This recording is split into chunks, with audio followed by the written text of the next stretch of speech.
আল্লাহ রাব্বুল আলামিন বলেন, ইউহিব্বুনা মান হাজারা ইলাইহিম। মদিনার আনসারদের একটি অন্যতম গুণ, মদিনার আনসারদের একটি অন্যতম সিফাত হলো, পৃথিবীর যে কোনো প্রান্ত থেকে হিজরত করে যদি কেউ মদিনায় আগমন করে, মদিনার মানুষরা এত ভালো মানুষ, যেই হিজরত করে আসুক না কেন, মদিনার আনসার সাহাবা মুহাজির ভাইদেরকে অত্যন্ত বড় ভালোবাসে। সুবহানাল্লাহ। এক নম্বর গুণ এটা ওদের, যেই আসুক আনসাররা মুহাজিরদেরকে বড় বেশি ভালোবাসে।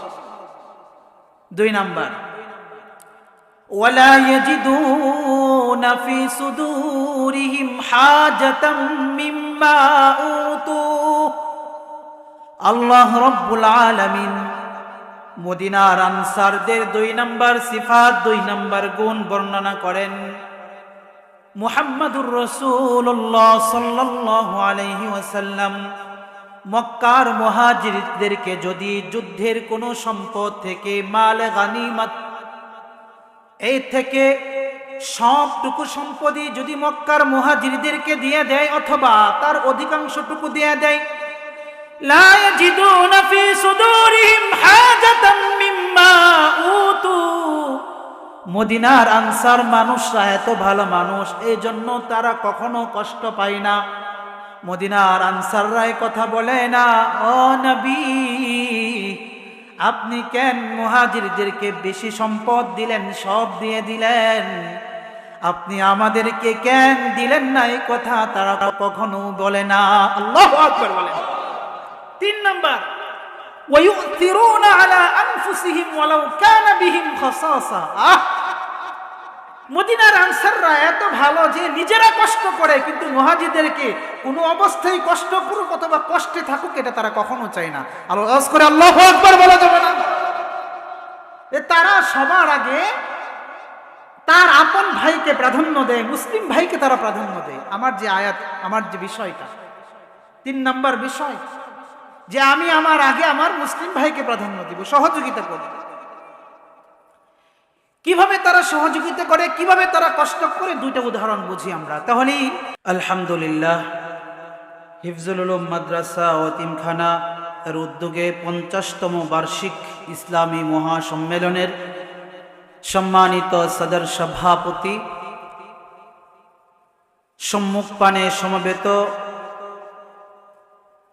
কালিমায়ে তয়্যিবার সোনালী গাথায় গথিত ধর্মপ্রাণ দিনদার ইমানদার মুসলমান ভাইয়েরা, পর্দার আড়াল থেকে আলোচনায় শামিল আমার মা বোনেরা, রব্বে রহিম রব্বে করিমের দরবারে অসংখ্য শুকরিয়া, যে মালিক দয়া করে ভালোবেসে মোহাব্বতের চাদরে ঢেকে জান্নাতি টুকরা বাগানে উলামায়ে কেরামের পাক জবান থেকে, কোরআন ও হাদিস থেকে গুরুত্বপূর্ণ কথা শ্রবণ করার জন্য আমাদেরকে ঐতিহ্যবাহী এই মাদ্রাসার প্রাঙ্গণে আমাদেরকে শামিল হওয়ার তৌফিক দান করেছেন। আমরা সকলেই সেই মালিকের দরবারে প্রাণ খুলে জবান ছেড়ে দিয়ে মোহাব্বতের সাথে আওয়াজ করে সকলেই একসাথে বলি আলহামদুলিল্লাহ। আমি আপনাদের খেদমতে কোরআনে কারিমের 59 নম্বর সূরা সূরাতুল হাশরের 9 নম্বর আয়াত তেলাওয়াত করেছি। মুসলিম শরীফের 55 নম্বর হাদিসের একটুখানি টুকরা তুলে ধরেছি। আল্লাহ রব্বুল আলামিন আমাকে তেলাওয়াত করার তৌফিক দিয়েছেন, আপনাদেরকেও শ্রবণ করার তৌফিক দিয়েছেন। যে কথাগুলো বলবো আয়াত এবং হাদিসকে সামনে রেখে বলনেওয়ালা শুননেওয়ালা সকলকে যেন আল্লাহ রব্বুল আলামিন ইখলাস দান করেন, আমলের সাথে কথাগুলো শোনার তৌফিক দান করেন। সকলেই বলেন আমিন। আমি যে আয়াতটি আপনাদের সামনে তেলাওয়াত করেছি, এই আয়াতে কারিমার মধ্যে যে বিষয়টির প্রতি আল্লাহ তাআলা আমাদেরকে উদ্বুদ্ধ করেছেন, বলতে গেলে আমাদেরকে আদেশ করেছেন, সেটি হলো ইথার। কি বললাম বলেন তো? সবাই বলেন তো, ইথার। সবাই বলেন। হ্যাঁ, এটা অনেকেরই বোঝার কথাও না, কারণ এটা হলো একটি আরবি শব্দ, আলেম ছাড়া কেউ বুঝবে না।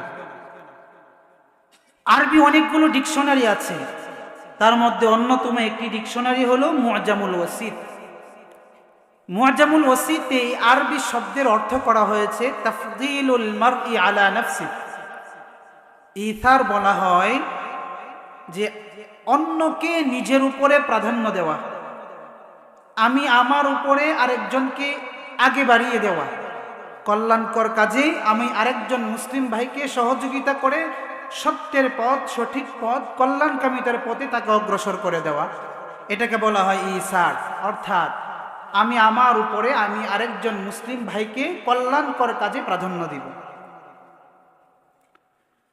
দুনিয়ার যত অন্যায়, দুনিয়ার যত জুলুম, একে অন্যের মাল আত্মসাৎ করা, একে অন্যের সাথে প্রতারণা করা, একে অন্যকে ধোঁকা দেওয়া, একজন আরেকজনের উপর অত্যাচার করা, সকল জুলুম আর বদ আখলাকের বিষয়গুলো এটার উপর নির্ভরশীল। যদি এই যে সিফাতটি, ইসার নামক সিফাতটি যদি কারো অন্তরে ঢুকে, তাহলে ওই ব্যক্তির অন্তরে কখনো বদ আখলাক ঢুকতে পারে না। যদি এটা কোনো পরিবারের মধ্যে ঢুকে যায়, তাহলে ওই পরিবারের মানুষ কখনো খারাপ হতে পারে না। আমার আলোচনার বিষয়টি যদি কোনো সমাজের মধ্যে চলে আসে, সমাজে রাহাজানি, অন্যায়, জুলুম, অত্যাচার, খুন খারাপি, একে অন্যের হক নষ্ট করা, চাঁদাবাজি করা, টেন্ডারবাজি করা ওই সমাজের মধ্যে আর কখনো থাকতে পারে না। কি সেই সিফাতটি? যে একজনকে আমি কল্যাণকর কাজে তাকে অগ্রবর্তী করব, তাকে প্রাধান্য দিব। শরীয়তে ইসলামের পরিভাষায় জগৎ বিখ্যাত আলেমে দ্বীন আল্লামা জুরজানি রহমতুল্লাহ আলাইহি তিনি একটি কিতাব লিখেছেন। তার কিতাবটির নাম হলো আত-তাফরিআত। ওই কিতাবের মধ্যে চমৎকার একটি সংজ্ঞা তিনি প্রদান করেছেন। তিনি বলেছেন, আল ইতার ওয়া হুয়া আন ইউকদ্দিমাল মারউ আলা নাফসিহি ফিন নাফই লাহু ওয়াদ দাফই আনহু। ইহসান বলা হয় যে আমি এক ভাইকে কল্যাণকর কাজে আগে বাড়িয়ে দিব, আর আমার ভাইয়ের কোনো পথে অকল্যাণ আছে তা জানার পরে সাথে সাথেই তার জন্য অকল্যাণ না হয় সেজন্য নিজেকে দাঁড় করিয়ে দিব। অর্থাৎ ভাইয়ের ক্ষতি আমি কখনো চাইব না, ভাইয়ের কল্যাণ চাইব। ভাইয়ের ক্ষতি হতে দেখলে আমি সবার আগে প্রতিহত করব, যে আমি তার মুসলিম ভাই, আমি তার কখনো ক্ষতি চাইতে পারি না। এটা হলো ইসার। আল্লাহ পাক রব্বুল আলামিন কুরআনে কারীমের জায়গায় জায়গায় তার বান্দাদেরকে বিষয়টার প্রতি উদ্বুদ্ধ করেছেন। মুহাম্মাদুর রাসূলুল্লাহ সাল্লাল্লাহু আলাইহি ওয়াসাল্লামও তার উম্মতদেরকে বারে বারে এই কথার কথা বলেছেন। আল্লাহ পাক রব্বুল আলামিন কুরআনে কারীমের মধ্যে যে কয়টা আয়াতের মধ্যে ইসারের কথা বলেছেন, তার মধ্যে আমার পঠিত আয়াতটি অন্যতম। আল্লাহ তাআলা বলেছেন, বিসমিল্লাহির রহমানির রহিম, والذين تبوأوا الدار والإيمان من قبلهم। এই আয়াতের অনুবাদটা বোঝার আগে একটা জিনিস আমাদেরকে ভালো করে মনে রাখতে হবে। সবাই খেয়াল করে কথাটা শুনবেন। মক্কাতুল মুআজ্জামা থেকে হিজরত করে যারা মদিনায় গিয়েছেন তাদেরকে বলা হয় মুহাজির। বলেন তো কি বলা হয়? না, আওয়াজ হচ্ছে না, আরো জোরে বলেন, কি বলা হয়? মুহাজির। কাদেরকে? যারা মক্কা দেশ থেকে মদিনায় গিয়েছেন। আর যারা ঈমানের সাথে পূর্ব থেকে মদিনায় বসবাস করেছেন। খুব খেয়াল করেন, দুইটা কথা বললাম। ঈমানের সাথে পূর্ব থেকে মদিনায় বসবাস করেছেন তাদেরকে বলা হয় আনসার, সাহায্যকারী। যেমন সূরাতুস সফের মধ্যে আল্লাহ বলেছেন, কুনু আনসারাল্লাহ, তোমরা আল্লাহ সাহায্যকারী হয়ে যাও। তাহলে দুইটা কথা বললাম। এক নাম্বার, মক্কা থেকে হিজরত করে যারা মদিনায় গিয়েছেন, আলোচনা বুঝে থাকলে বলেন তো আওয়াজ করে, তাদেরকে কি বলা হয়? মাশাআল্লাহ। আর যারা মদিনায় ঈমানের সাথে পূর্ব থেকে বসবাস করেছেন তাদেরকে কি বলা হয়? আনসার। Very good, fine. এবার আসেন তরজমাটা। আল্লাহ বলেন, ওয়াল্লাযীনা তাবাওয়াউদ দার ওয়াল ঈমান মিন ক্বাবলিহিম। আল্লাহ তাআলা বলেন, যারা পূর্ব থেকে মদিনায় ঈমানের সাথে বসবাস করেছে তাদেরকে কি বলা হয়? আনসার। মাশাআল্লাহ। আয়াতে কারিমার মধ্যে আল্লাহ তাআলা ওই সমস্ত আনসারদের তিনটা সিফাতের কথা, তিনটা গুণের কথা বলেছেন। আল্লাহ রাব্বুল আলামিন বলেন, ইউহিব্বুনা মান হাজারা ইলাইহিম। মদিনার আনসারদের একটি অন্যতম গুণ, মদিনার আনসারদের একটি অন্যতম সিফাত হলো, পৃথিবীর যে কোনো প্রান্ত থেকে হিজরত করে যদি কেউ মদিনায় আগমন করে, মদিনার মানুষরা এত ভালো মানুষ, যেই হিজরত করে আসুক না কেন, মদিনার আনসার সাহাবা মুহাজির ভাইদেরকে অত্যন্ত বড় ভালোবাসে। সুবহানাল্লাহ। এক নম্বর গুণ এটা ওদের, যেই আসুক আনসাররা মুহাজিরদেরকে বড় বেশি ভালোবাসে। দুই নাম্বার, ওয়ালা ইয়াজিদুনা ফি সুদুরিহিম হাজাতাম মিম্মা উতু। আল্লাহ রাব্বুল আলামিন মদিনার আনসারদের দুই নাম্বার সিফাত, দুই নাম্বার গুণ বর্ণনা করেন। মুহাম্মাদুর রাসূলুল্লাহ সাল্লাল্লাহু আলাইহি ওয়াসাল্লাম মক্কার মুহাজিরদেরকে যদি যুদ্ধের কোনো সম্পদ থেকে, মাল গানিমত, এই থেকে সবটুকু সম্পদই যদি মক্কার মুহাজিরদেরকে দিয়ে দেয় অথবা তার অধিকাংশটুকু দিয়ে দেয়, লা ইয়াজিদুনা ফি সুদুরিহিম হাজাতাম মিম্মা উতু। মদিনার আনসার মানুষরা এত ভালো মানুষ, এই জন্য তারা কখনো কষ্ট পায় না। মদিনার আনসাররা কথা বলে না, ও নবী আপনি কেন মুহাজিরদেরকে বেশি সম্পদ দিলেন, সব দিয়ে দিলেন, আপনি আমাদেরকে কেন দিলেন না, এই কথা তারা কখনো বলে না। আল্লাহু আকবার বলেন। তিন নাম্বার, ওয়ায়ুথিরুনা আলা আনফুসিহিম ওয়ালাউ কানা বিহিম খাসাসা। মদিনার আনসাররা এত ভালো যে নিজেরা কষ্ট করে, কিন্তু মুহাজিরদেরকে কোনো অবস্থায় কষ্ট করুক অথবা কষ্টে থাকুক এটা তারা কখনো চায় না। আওয়াজ করে আল্লাহু আকবার বলা যাবে না? তারা সবার আগে তার আপন ভাইকে প্রাধান্য দেয়, মুসলিম ভাইকে তারা প্রাধান্য দেয়। আমার যে আয়াত, আমার যে বিষয়টা, তিন নাম্বার বিষয়, যে আমি আমার আগে আমার মুসলিম ভাইকে প্রাধান্য দিব, সহযোগিতা করব। কিভাবে তারা সহযোগিতা করে, কিভাবে তারা কষ্ট করে, দুইটা উদাহরণ বুঝি আমরা। তাহলে এই তিন নম্বর যে তাদের সিফাতটা, তাহলে বোঝা সহজ হয়ে যাবে, না হলে বোঝা সহজ হবে না। তিরমিজি শরীফের 2487 নম্বর হাদিস, হাদিসের বর্ণনাকারী হযরতে আনাস ইবনে মালিক রাদিয়াল্লাহু তাআলা আনহু। عن أنس بن مالك رضي الله تعالى عنه قال لما قدم النبي صلى الله عليه وسلم المدينة।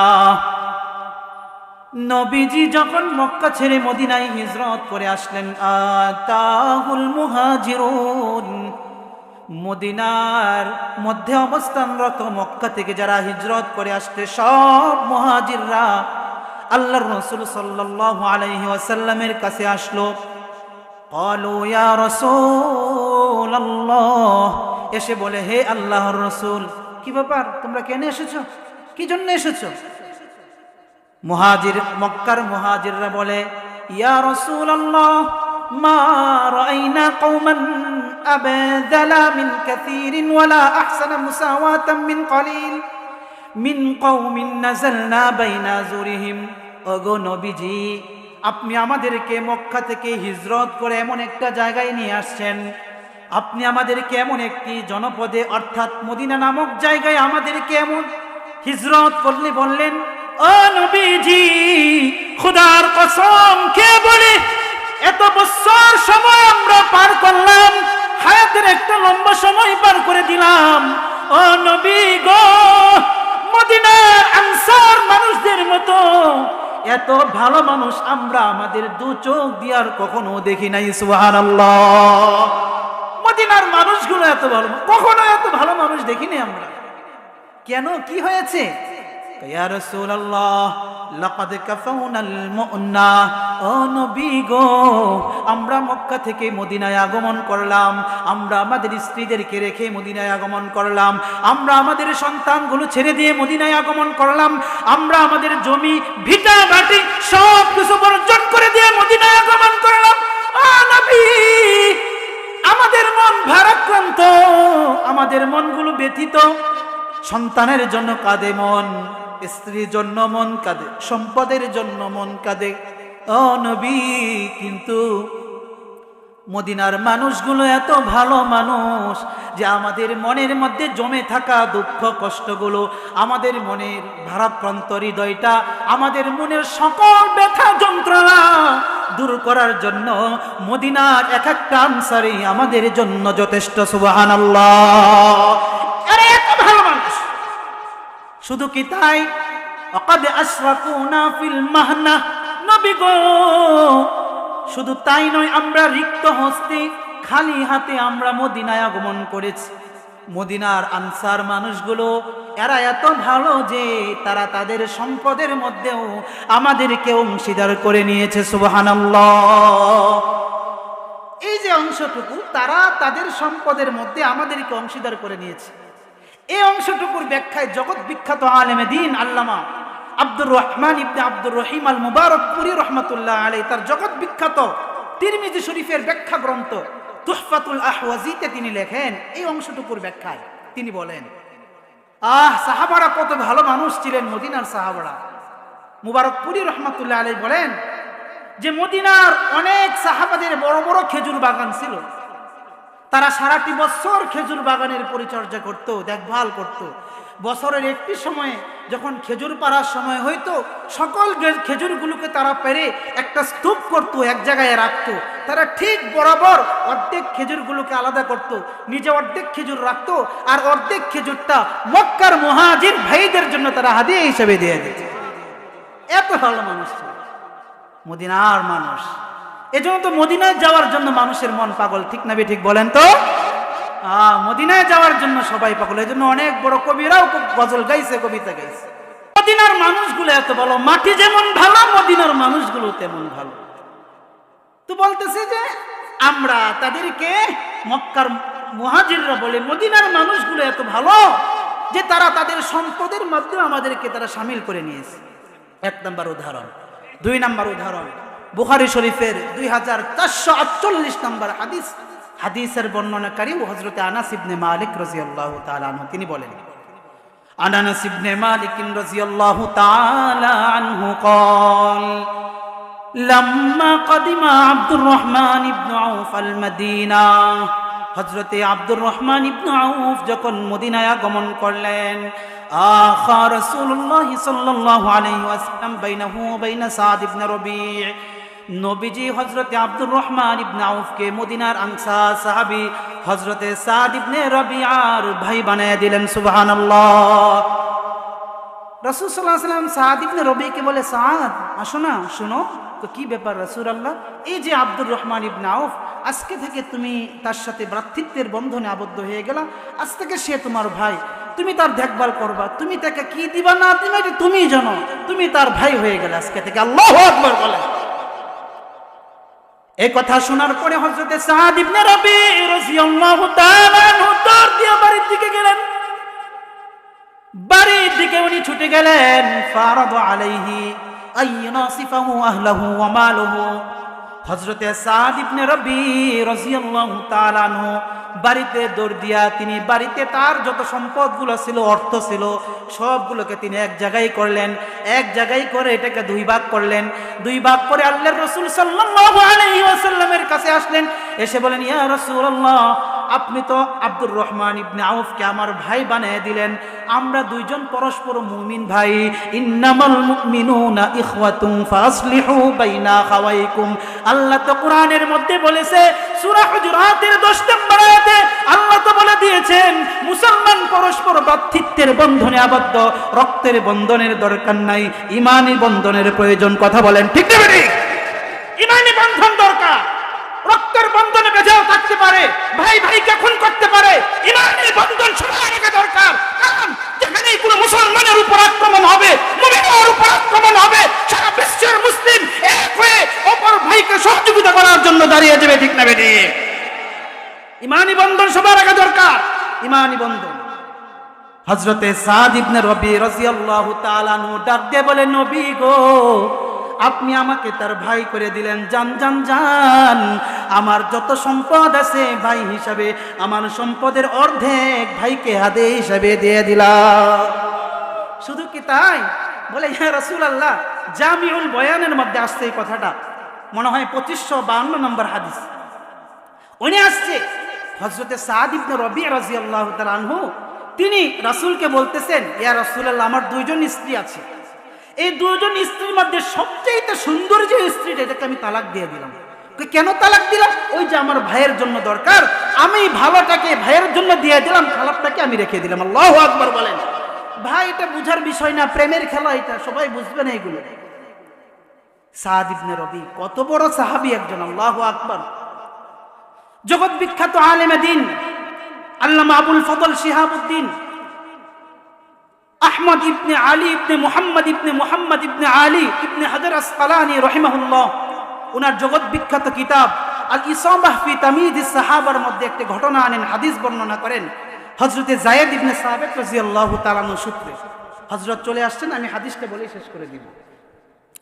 হযরতে যায়েদ ইবনে সাবিত রাদিয়াল্লাহু তাআলা আনহু সূত্রে হাদিস নকল করেন যে সাদ ইবনে রবি কত উচ্চমানের একজন সাহাবী, আল্লাহর রাসূলের কত প্রিয় একজন সাহাবী তিনি ছিলেন। عن زيد بن ثابت رضي الله تعالى عنه قال بعثني رسول الله صلى الله عليه وسلم يوم أحد لطلب سعد بن ربيع।